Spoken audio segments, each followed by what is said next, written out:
Bismillaahi Raxmaani Raxiim. Assalaamu calaykum waraxmatullaahi tacaala wabarakaatu. Maanta waxaan rabaa inaan ka hadlo mowduuc ku saabsan waqti lumiska. Insha Allah muuqaalkan waxaan ku baran doonaa sida loo joojiyo in aan waqtigana lumino, waa maxay saameynta uu leeyahay waqti lumiska iyo sida aan u maareyn lahaa waqtigeena. Magacaygu waa Shamhaad Maxamed, channelka aad naga daawanaysaan waa Shamhaad Xaaji. Fadlan waxaan kaa codsanayaa inaad muuqaalka like saarto, la wadaagto asxaabtaada, subscribe noo saarto si aan u soo badino muuqaalo caynkan ah. Anigana waxay ii tahay dhiirigelin si aan idinla wadaago mowduucyo caynkan ah.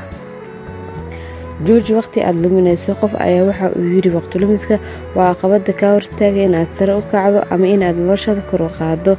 Ii sheeg sida aad u maareyso waqtigaaga firiiga aad tahay. Ana waxaan kuu sheegayaa mustaqbalkaaga. Sidee wax u qabataa misana waqtigaaga yeeshaa? Waqtigaaga ma dishaa ama ma ku kulmisaa waxyaabo maalaayacni ah misana waa nooleysaa oo wax fiican ayaa ku qabataa. Sidee wax u abuurtaa misana wax noloshaada ugu soo biirisaa. Dadka qaarkood waxay dib u nooleeyaan naftooda inay horumariyaan si ay ugu gudbaan xaalad xun ay u sii gudbaan xaalad wanaagsan. Waqtigaaga inaad u isticmaashaa si aad noloshaada ugu horumariso misana kor ugu qaaddo si aad u gaarto ahdaafta nolosha aad ka leedahay. Markaad gaariga saaran tahay ama aad guriga joogto, iska dimi raadiyaha. Waxaan akhristay sheeko ku saabsan gabar fanaanad ah, mana u ogoleen in cunugeeda dhageysto heesaheeda. Markaan akhristay waan la yaabay.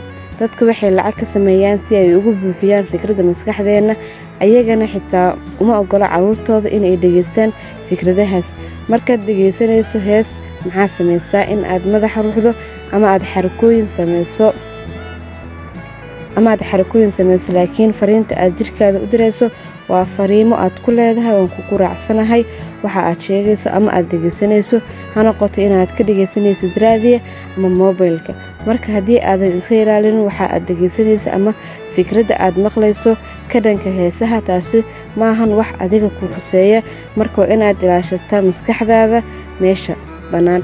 Dadka waxay dhahaan waxaa tahay wax aad cunto, taasi waa run, laakiin waxaa tahay wax aad daawanayso, aad dhageysanayso iyo waxa aad ku fikirayso maalintaas oo dhan. Marka haddaadan maskaxdaada programmin, waa lagu programinayaa. Waxaa programinaya raadiyo aad dhageysato, TikTok aad daawato iyo wix la mid ah.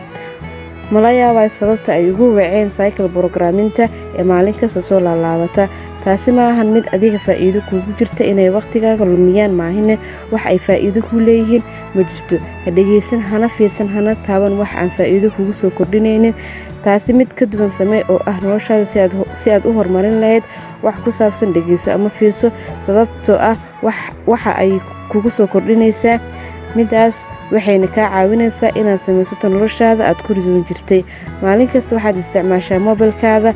Maalintaa ka yeesho wax faa'iido leh marka laga reebo inaad la xiriirto familkaaga. Taasi marka laga soo tago waxaa ku lumisaa waqtigaaga Facebooka, TikToka iyo Instagramka iyo wix la mid ah.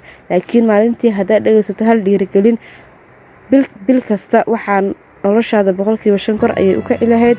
Waxaan kuu ballan qaadayaa haddaa waqtigaaga garato halka uu marayo, lana socoto sida aad u bixiso iyo meesha aad ku bixiso, waxaa joogsanaya waqti lumiska. Haddaba su'aal ayaa taagan, su'aashaas oo ah sidee u maareysaa waqtigaaga? Commentiga nagula wadaag.